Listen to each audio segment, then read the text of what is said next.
एक लड़का gentleman coat coat पहना, पैंट पहना, ससुराल गया।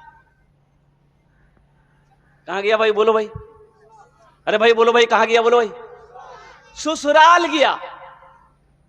एक बुढ़िया देखी क्या कि कोट पैंट नौजवान पहना है, बूट पहना है, चश्मा पहना है। वो बुढ़िया दौड़ती भी गई ये खत लेकर के। खत पहले जमाने की बात है, अभी ना मोबाइल है, वायरलेस है, खत का जमाना खत्म हो गया। वो बुढ़िया बोलिए बेटा रुक रुक रुक रुक। तो नौजवान खड़ा हो गया। क्या है मम्मी? बोला बेटा ये मेरा खत है, थोड़ा पढ़ के सुना दो, मेरा बेटा भेजा है दिल्ली से। ये नौजवान खत लिया और खत खोल के देख रहा है, रोना शुरू कर दिया। ये नौजवान रोने लगा। तो ये नौजवान को जो रोते हुए देखी ना वो बुढ़िया समझी कि लगता मेरा बेटा को कुछ हो गया। वो बुढ़िया सारों कथा रोने लगी। अब बुढ़िया रोई, उसकी बेटी आई वो भी रोने लगी, उसकी बहन आई वो भी रोने लगी। पता ये चला कि 10-12 औरत मिलके रो रही, सारों कतार रो रही है। ये लड़का भी रो रहा है, बुढ़िया भी रो रही है। और कुर्बान जाओ नौजवानों। लोग जमा हो गए। लोगों ने पूछा भाई क्या हुआ, रोते क्यों हो? आखिर क्या हुआ? रोने का सबब क्या है? रोने की वजह क्या है? हुआ क्या है?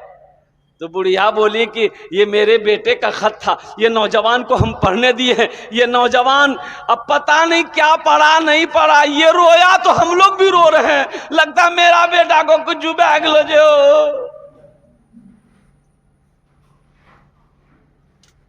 हाँ, एक पढ़ा लिखा नौजवान आया उधर से, तो उस नौजवान के हाथ से खत ले लिया। बोला भाई लाओ तो खत, तुम काहे रो रहे हो? तो खत को पढ़ा, उसमें लिखा था कि अम्मी हम दिल्ली में ठीक ठाक हैं, आपके नाम से हम 5000 रुपया लगा दिए हैं। ये पैसा जब पहुंच जाए, मिल जाए तो अच्छे से दवाई दारू भी कर लीजिएगा, अच्छे से खाइएगा पीजिएगा रहिएगा। आप मेरे लिए दुआ कीजिएगा, आपका बेटा मुन्ना। तो सारे लोग पूछने लगा उस लड़के से कि तुम ये खत देख के रोने कहे लगे? तो वो नौजवान कहने लगा मैं रोया इसलिए कि मैंने बचपन में तालीम हासिल नहीं की, मैं मदरसा स्कूल नहीं गया। काश मैं पढ़ा लिखा होता, मदरसा कॉलेज स्कूल गया होता तो आज ये शर्मिंदगी ना उठानी पड़ती, ये खत पढ़कर हम तुम्हें सुना देते। इसलिए अपनी जिंदगी पर मैं रो रहा था,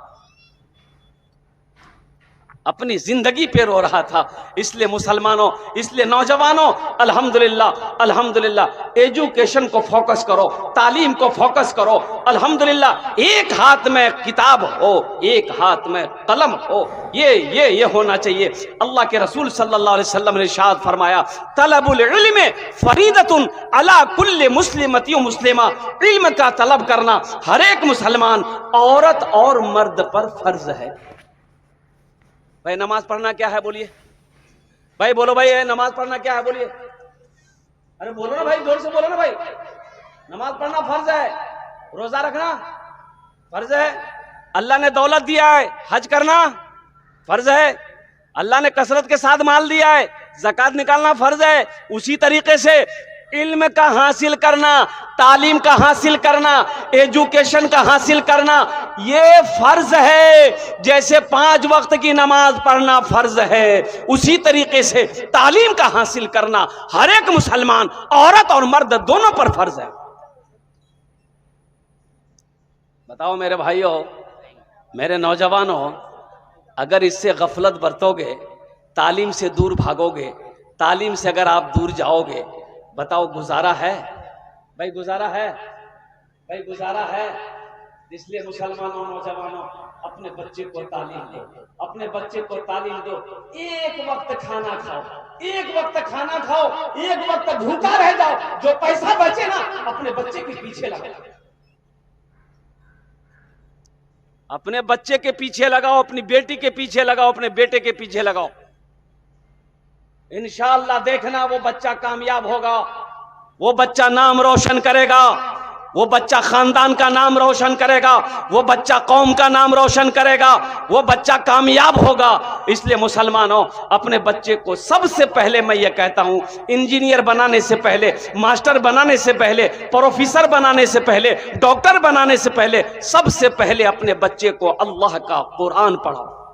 2022 में यहां पढ़े लिखे नौजवान बैठे हैं, 2022 में नीट का एग्जाम हुआ। भाई नीट का एग्जाम हुआ, मदरसे के 1800 बच्चे कामयाबी हासिल किया नीट के एग्जाम में।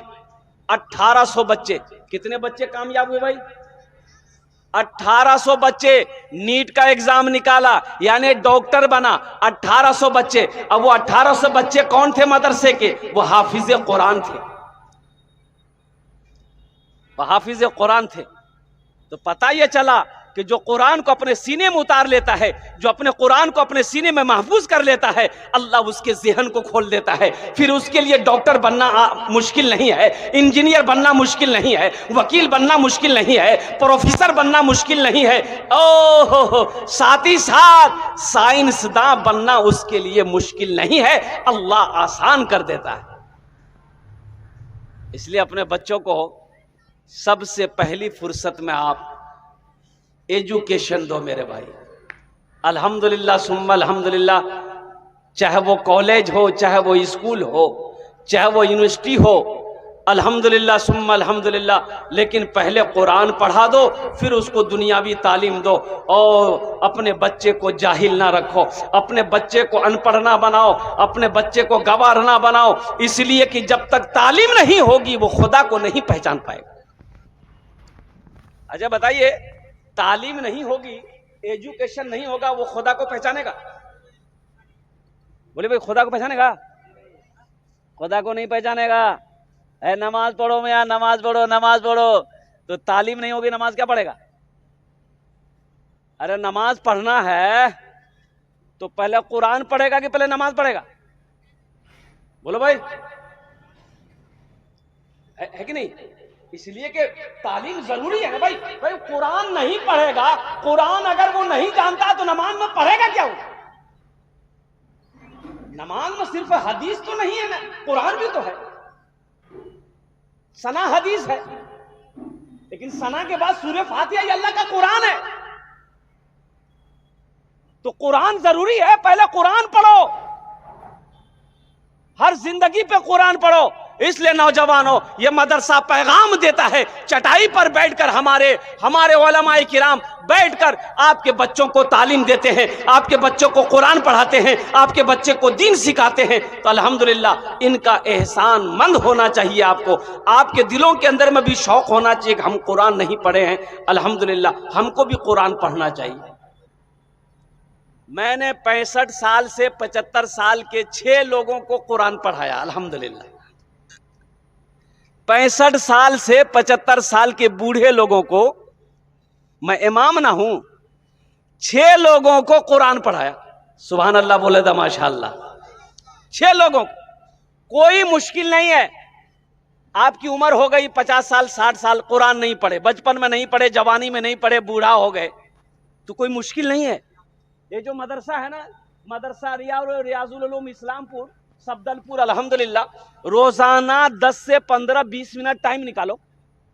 मेरा मशवरा है, नाकिस मशवरा है, रोजाना मेरे बच्चों नौजवानों 10 से 15-20 मिनट टाइम निकालो, मदरसे में आ जाओ। मदरसा अगर दूर है, मस्जिद का इमाम है ना, उसके पास बैठ जाओ 10 मिनट। क्या मिनट भाई? बोलो भाई, अरे भाई बोलो भाई। 10 से 15-20 मिनट के, हजरत मुझे कुरान पढ़ना है, हजरत मुझे कुरान पढ़ना है, आप मुझे थोड़ा टाइम दे दे, बड़ी मेहरबानी होगी। अगर पैर पकड़ना पड़े तो पैर पकड़ लेना पढ़ाने वाले की। इंशाल्लाह तुम पढ़ना शुरू करो, 15-20 मिनट रोजाना टाइम निकालो। अगर तुम्हारी मोहब्बत सच्ची है, कुरान से मोहब्बत सच्ची है, इंशाल्लाह देखना 3 से 6 महीने नहीं गुजरेंगे, तुम कुरान पढ़ना सीख जाओगे। मुसलमान हो, कुरान ना पढ़ना जानता हो, यह अफसोस है। मुसलमान का बच्चा हो, कुरान ना जानता हो, यह अफसोस है। अच्छा, हाशिम अमला का नाम आप लोगों ने सुना होगा। हाशिम अमला को जानते हैं ना? साउथ अफ्रीका टीम का खिलाड़ी है। नौजवानों, बड़ा हम नौजवानों को पैगाम देना चाहते हैं और कुर्बान जाओ, इंटरनेशनल खिलाड़ी है हाशिम आमला, उम्र कितनी है 25 साल, और कुर्बान जाओ उनके तकवे का क्या कहना, उनकी परहेजगारी का क्या कहना, उनकी इबादत का क्या कहना। अल्लाह अकबर कबीरा, इतनी बड़ी दाढ़ी है। कितनी बड़ी दाढ़ी है भाई? अरे भाई बोलो भाई, इतनी बड़ी दाढ़ी है हाशिम आमला की, इतनी बड़ी दाढ़ी है। 25 साल का नौजवान है, खूबसूरत चेहरा। कुर्बान जाओ, उनके पास क्या नहीं है बताओ? हाशिम आमला के पास क्या नहीं है? दौलत की कमी नहीं है, शोहरत की कमी नहीं है, इज्जत की कमी नहीं है, जवान है, हट्टा कट्टा है, उनके बावजूद भी इतना सौमो सलात का पाबंद है। और कुर्बान जाओ, मीडिया वालों ने पूछा, ए हाशिम आमला, इन यहूदियों, इन क्रिकेटों, इन साथियों के साथ आप रहते हो, ये लोग तो दूसरे मजहब को मानने वाले हैं, आप मजहब इस्लाम को फॉलो करते हैं, आप नमाज पढ़ते हैं, ये लोग डिस्टर्ब तो नहीं करता है? और कुर्बान जाओ, उन्होंने जवाब दिया, नहीं नहीं नहीं, ये लोग मेरे बड़े अदब करते हैं, बड़े एहतराम करते हैं जब मैं नमाज पढ़ता हूं। और कुर्बान जाओ, अब जब मैं नमाज पढ़ता हूं, कोई मेरे रूम में, होटल के रूम में दाखिल नहीं होता है। और जब मैं सफर में करता हूं, चाहे वो प्लेन में सफर करूं, ट्रेन में सफर करूं, वो बस में सफर करूं, मेरे हाथों में अल्लाह का कुरान होता है। नौजवानों, आज तो कुरान पढ़ना बड़ा आसान हो गया है, मोबाइल का जमाना है, सोशल मीडिया का जमाना है। कुरान में अल्हम्दुलिल्लाह, मोबाइल में कुरान मंगाओ, कुरान पढ़ो। अब मोबाइल में कुरान पढ़ोगे, वजू बनाने की जरूरत नहीं है, वजू बनाने की जरूरत नहीं है। हाँ, पाक होना जरूरी है, बगैर पाकी कुरान पढ़ना मना है, बगैर वजू कुरान छूना मना है। तो आप मोबाइल में आसान हो गया, तुम इधर उधर की चीजें ना देखकर कुरान की तिलावत कर लो। सुबह अगर कुरान की तिलावत कर लो, अल्लाह सुबह से लेकर शाम तक तेरी हिफाजत फरमाएगा। जो काम में जाओगे वो काम बन जाएगा, वो काम में कामयाबी मिल जाएगी। शर्त है कि तुम कुरान से जुड़ो। सिर्फ 2 करोड़ यहूदी है, 2 करोड़ यहूदी। आपको पता होना चाहिए 2 करोड़ यहूदी पूरी दुनिया के अंदर में हावी है। आखिर इसकी वजह क्या है? तो पता यह चला, वो कौम तालीम याफ्ता कौम है, वो कौम तालीम को, एजुकेशन को फोकस करती है। कुर्बान जाओ, आज यही वजह है कि हम मोबाइल में फेसबुक चलाते हैं। इसका फेसबुक का इजाद करने वाला कौन है? यहूदी है। व्हाट्सएप है, इसका इजाद करने वाला कौन है? वो यहूदी है। और कुर्बान जाओ, वो एक क्रीम लगाते हैं, हम लोग एक क्रीम लगाते हैं ना, नौजवान लोग लगाता है, फेयर हेयर होल्डर, क्या नाम उसका, Fair Lovely, Fair Hair Lovely. नौजवानों, ये उन यहूदियों ही का इजाद किया हुआ ये है। लक्स साबुन लगाते हो, ये उन्हीं का प्रोडक्ट है। लाइफ बॉय साबुन लगाते हो, ये उन्हीं का प्रोडक्ट है। और कुर्बान जाओ, आज यहूदी आगे क्यों है? तो पता ये चला कि वो एजुकेशन में, तालीम में आगे है। जो तालीम में आगे रहेगा, जो एजुकेशन में आगे रहेगा, वही कामयाब रहेगा। हम लोग का हालत क्या है? बच्चा थोड़ा बड़ा हुआ, होटल में रख दो, 2000-3000 रुपया महीना आ रहा है। अब बाप गुटखा खा के, पान खा के, बेटा मेरा खट रहा है होटल में, 3000 रुपये 2000 रुपये महीना आ रहा है। वही बेटा थोड़ा बड़ा हुआ, पंजाब भेज दिया, दिल्ली भेज दिया। बताओ, वही बच्चा बूढ़ा, जब तुम बूढ़ा हो जाओगे, वही बच्चा खूंटा में बांध के मारेगा। अपने बच्चे को तालीम दो मुसलमानों, अपने बच्चे को कुरान से जोड़ो मुसलमानों, और खुद कुरान से जुड़िए, अपने बच्चों को भी कुरान सुनाइए। इसलिए मेरे भाइयों, मेरे नौजवानों, ये मेरा पैगाम था, आप लोगों तक पहुंचाना था, मैंने पहुंचा दिया है मेरे भाई। अल्हम्दुलिल्लाह, इन मदरसों को आबाद करो। अल्लाह अकबर कबीरा। अल्लाह के महबूब जनाब मोहम्मदुर रसूलुल्लाह सल्लल्लाहु अलैहि वसल्लम का घर मदरसा है, मस्जिद अल्लाह का घर है, मदरसा रसूलुल्लाह का घर है। और कुर्बान जाओ, मस्जिद नबवी की जब बुनियाद रखी गई, अल्लाह के महबूब ने मस्जिद नबवी में एक कोने में मदरसा खोला, एक मदरसा खोला। हम चाहते हैं कि हर मोहल्ले में, हर मोहल्ले में, हर बस्ती में कम से कम 1-2 मदरसे होना चाहिए। हर एक मदरसे, हर एक मोहल्ले में 1-2 मकतब होनी चाहिए, ताकि हमारा बच्चा कुरान पढ़े, कुरान सीखे। अल्लाह के रसूल ने इरशाद फरमाया, खैरुकुम मन तअल्लमल कुरान व अल्लमहु, तुम में सबसे अच्छा वो है, बेहतर वो है, अफजल वो है जो कुरान सीखे, दूसरों को सिखाए। इंशाअल्लाह कुरान सीखेंगे मेरे भाई? जरा हाथ उठाओ, इंशाअल्लाह मैं दुआ कर दूंगा। अल्हम्दुलिल्लाह, वाह भाई वाह, ये सारा मजमा तैयार है कुरान सीखने के लिए, अपने बच्चों को कुरान पढ़ाने के लिए, चाहे वो बेटी हो चाहे वो बेटा हो। मुसलमानों, अपने बच्चे को एजुकेशन से क्या कहते हैं कि आरास्ता करो। अपने बच्चों को, चाहे वो एक वक्त भूखा क्यों ना रहना पड़े, लेकिन अपने बच्चे को जाहिल मत रखना। अपने बच्चे को, अच्छा सर्वे किया, सच्चर कमेटी की रिपोर्ट के मुताबिक एक सर्वे किया गया पूरे हिंदुस्तान का, हर कौम का, हर मजहब का सर्वे किया गया। अब जानते हैं उस सर्वे में मुसलमान सबसे पिछड़ा जाति घोषित किया गया कि मुसलमान तालीम में पीछे है, मुसलमान पढ़ाई में पीछे है, मुसलमान एजुकेशन में पीछे है। यही वजह है कि आज हम कामयाब नहीं हैं। आज नौकरियां कै % हमारे नौजवानों को नौकरी मिल पाती है भाई? कै % हमारे पास नौकरियां रह गई है? इसकी वजह यही है कि हमने तालीम हासिल करना छोड़ दिया, हमने पढ़ना छोड़ दिया है। इसलिए मुसलमानों, जगो जगो, अगर कामयाब होना चाहते हो, दूसरी कौमों से आगे निकलना चाहते हो, तो तालीम को फोकस करो, तालीम को फोकस करो। अगर फटा कपड़ा पहनना पड़े ना तो उसे सी करके पहन लेना, लेकिन अपने बच्चे को अच्छा कपड़ा पहना कर मदरसे में भेजना, स्कूल में भेजना। इसलिए कि जिस कौम के पास में तालीम होगी, जिस कौम के अंदर में एजुकेशन होगा, वही कौम तरक्की करेगी, वही कौम कामयाब होगी। अल मुख्तसर मुअज़्ज़ज़ सामीन किराम, मैं माजरत चाहता हूँ, नाज़िम जलसा के हुक्म के मुताबिक मैं बयान नहीं कर सका। 40 मिनट हो गया। मैं हज़रत मौलाना फजीलतुल शेख जनाब रिजवान साहब से भी मैं माजरत चाहता हूँ, इसलिए कि टाइम होता है और जलसों वालों को मैंने टाइम दे दिया।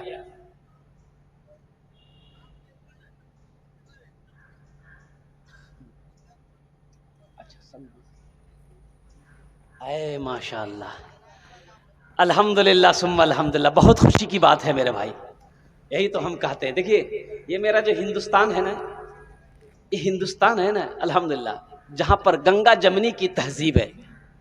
अल्हम्दुलिल्लाह, गंगा जमनी की तहजीब है। हिंदू, मुसलमान, सिख, ईसाई, अल्हम्दुलिल्लाह सब आपस में मिलकर रहते हैं, भाईचारगी अंदर के अंदर में है। अब देखिए खुशी होगी, हमारे शेख ने बताया कि हजरत ये हमारे मुखिया प्रत्याशी है संजय साहब, अल्हम्दुलिल्लाह हमारे संजय भाई अल्हम्दुलिल्लाह मुखिया प्रत्याशी, उन्होंने कितना रकम दिया? माशाअल्लाह 21,000 रुपए, 21,000 रुपए इस मदरसे को दान किया है, इस मदरसे को ताउन किया है। मैं तो बस यही दुआ करता हूँ, अल्लाह इस पैसे को इस नौजवान के लिए हिदायत का जरिया बना दे। आमीन बोले तो अल्हम्दुलिल्लाह। ये मुखिया का प्रत्याशी है, मैं दुआ करता हूँ कि मुखिया क्यों बने, अल्लाह इसको MLA बना दे। आमीन बोलो ना भाई। अल्लाह जो चाहे वही होगा, अल्लाह अगर चाहे तो नहीं हो सकता है, तब इसमें हंसने वाली क्या बात है? अल्लाह जो चाहे वो करेगा। अल्लाह जिसको चाहे कुर्सी पे बैठा दे, जिसको चाहे जमीन पे बैठा दे, अल्लाह जिसको चाहे जमीन से उठाकर आसमान पे पहुंचा दे। ये तो अल्लाह के कब्जे में है। मैं संजय बाबू के हौसले को सलाम करता हूं, जज्बे को सलाम करता हूं, अल्हम्दुलिल्लाह उनकी मोहब्बत पे सलाम करता हूं, भाईचारगी पे, भाईचारा पे सलाम करता हूं कि उन्होंने इस इदारे को अल्हम्दुलिल्लाह सुम्मा अल्हम्दुलिल्लाह 21,000 रुपए से ताउन किया है, दान किया है। अल्लाह उन्हें दानते कबूल करे नो। इन्हीं चंद कलिमात के साथ, हालांकि मुझे चंदा करना चाहिए था लेकिन ये वक्त की किल्लत है मेरे भाई, इन्हीं चंद कलिमात के साथ मैं अपनी गुफ्तगू को यही ख़त्म करता हूँ कि खुदा अगर जो चाहे तो दीदार होगा, खुलूस व मोहब्बत का इजहार होगा, रही ज़िंदगी तो फिर मुलाकात होगी, हमारी और आपकी कोई बात होगी। व आखिरु दावाना अनिल हम्दुलिल्लाहि रब्बिल आलमीन। अस्सलामु अलैकुम व रहमतुल्लाहि व बरकातुहू।